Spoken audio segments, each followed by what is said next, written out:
A lot of you have been emailing saying that you're overwhelmed by just the sheer horror of not being able to afford any of the things coming down the pipeline, right? So you can't afford your energy bill, you can't afford to put fuel in your car, you can't afford, you're both working really, really hard, there's no more money coming in, or you're a pensioner and you cannot afford to live in the UK as things stand. So just wanted to go back to kind of three things.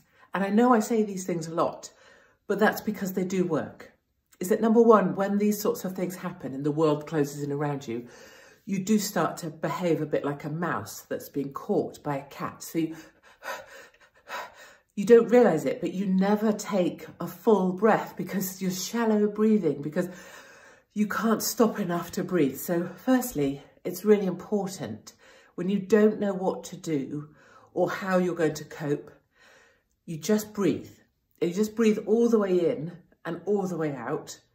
And if you still don't know what to do, just keep doing that. Just repeat until you can think of one other thing. The second point is you might not be able to find a way through, right? So you might not have the answer. We're always trying to work it out to make it okay by working out what we're going to do.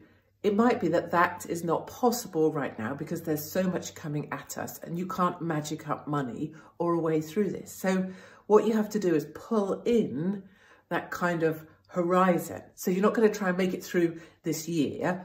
You're just going to try and make it through the next, well, maybe until tea time. And maybe you know what you're going to sort out for tea. Or you're going to pull it in until lunchtime. Or even to the next hour. What's the thing you have to do next? Or as my husband, lovely Mark, would say, just do the next thing. And sometimes that seems like you're hiding from a problem. You're not. You're doing something rather than filling up your head with worries about stuff that you can't solve right now. So you have to pull it right in and do the next thing.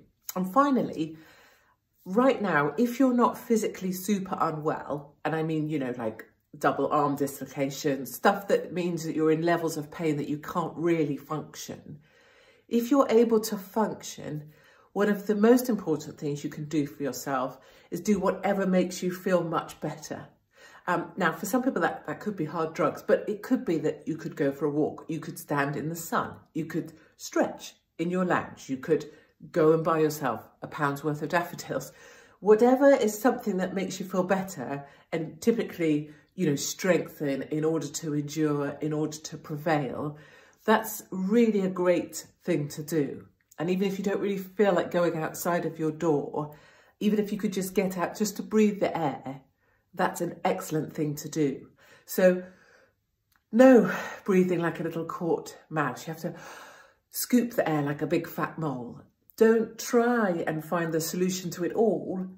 Try and work out how you can feel. What do you know about? What are you in control of in your day? Maybe you're going to sort out what you're going to do for tea later.